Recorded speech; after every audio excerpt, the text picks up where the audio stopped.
In this lecture, we're going to talk about counting partitions. When we talk about a partition of a set of objects, we mean that we're separating the elements into some number of disjoint subsets. In order for this to make sense, we'll require that all the sets are non-empty. And remember, when we're talking about a set of objects, the objects are always distinct. Whenever we're talking about a set, an object is either in the set or not in the set. So a set of objects always contains distinct objects. Let's start with this example.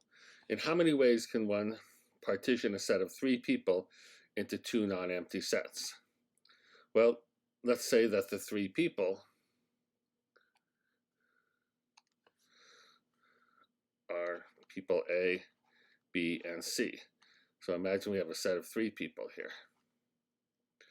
Well, we can partition them into 2 non-empty sets by having person A by himself and person B and C together over there. Or we could put person B by herself with persons A and C separate. Or you can see very clearly you could have person C all alone with A and B together. And it should be clear these 3 are the only way to do it. Why? Because when you have only 3 people in your set,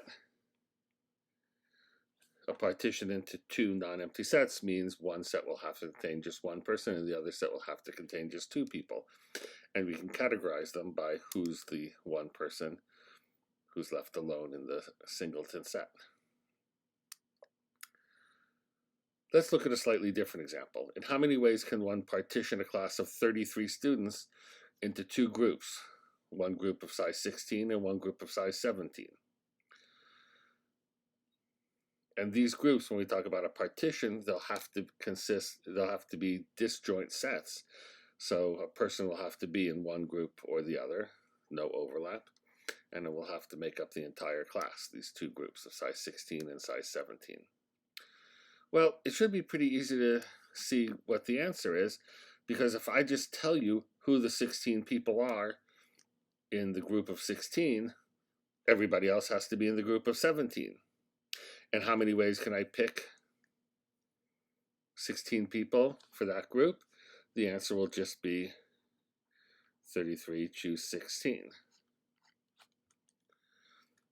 So if you specify exactly the sizes of the sets, 1, 16, 1, 17, that makes it rather easy to count, and the answer is just 33, 16. Of course, you could have just answered the question by saying 33 choose 17 as well, by choosing the 17 students to be in the larger group, and that's the same number, of course. Let's ask now a slightly different question. In how many ways can one partition a class of 32 students into 2 groups of size 16 and 16? In other words, split the class in half. And here there's going to be a little complication. If I just pick the 16 students to be in one group, the other 16 will then be in the other group. That will create a partition. However, if I pick the 16 students to go in that other group first and said those are the 16 I'm interested in and leave the others to go in their own group, I get the exact same partition. When it comes to the partition, there's no distinction between the 2 groups. It's not like one group is the green group and the other group is the red group. It's just about splitting the class. So whether I pick a group of 16 students, just to have a good way to talk about it, let's say there's 16 boys and 16 girls. If I pick the boys to be in one group, I get the exact same partition as if I just picked the girls and said they should be in one group.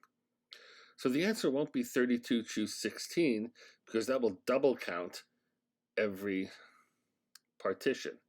It will count that partition when I choose, for example, in the case of 16 boys and 16 girls, it'll count that partition of splitting the boys and the girls into separate groups. It'll count it when I choose the 16 boys as my choice of 16 students, and you get the exact same partition if you choose the 16 girls. So how do we deal with that? Well, one way to deal with that is to say the answer is 32 choose 16. Since every partition has been double counted, we could just divide by 2. Now, is there another way to do it? The answer is yes. Think of one particular student. It doesn't matter who. How do you create a partition into 2 of these sets of size 16? Well, you're thinking of one particular student. Let's call him Bill. A partition will be uniquely defined if you tell me which other 15 students join Bill in that set. So how many ways can we choose 15 of the remaining students from the 15 students from the 31 remaining students? The answer is 31. Choose 15. Are these really the same number? Well, what is 32 choose 16? That's 32 factorial over 16 factorial times 16 factorial. What is 31 choose 15? That's 31 factorial over 15 factorial times 16 factorial. Well, how do they compare? Oh, sorry, I forgot we have to divide by a 2 here, which we can put the 2 there. Well, we can write, I'm stretching my equation to the left here, this as 32 factorial over, I'll take a 2 times a 16, which of course is a 32. Then I'll have a 15 factorial left from this part here. And then I have a 16 factorial. And you'll see that 32 factorial divided by 32 is just 31 factorial.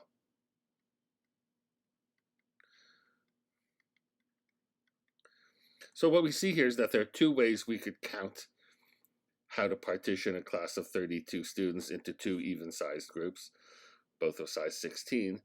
We could either first pretend we're just picking one of the groups, and if we choose all ways to do that, we'll double count, so we have to divide by 2, or we just pick one student, any one student, and ask how many ways we can pick partners for that one student in that one student's group. In this case, 15 more students would be necessary.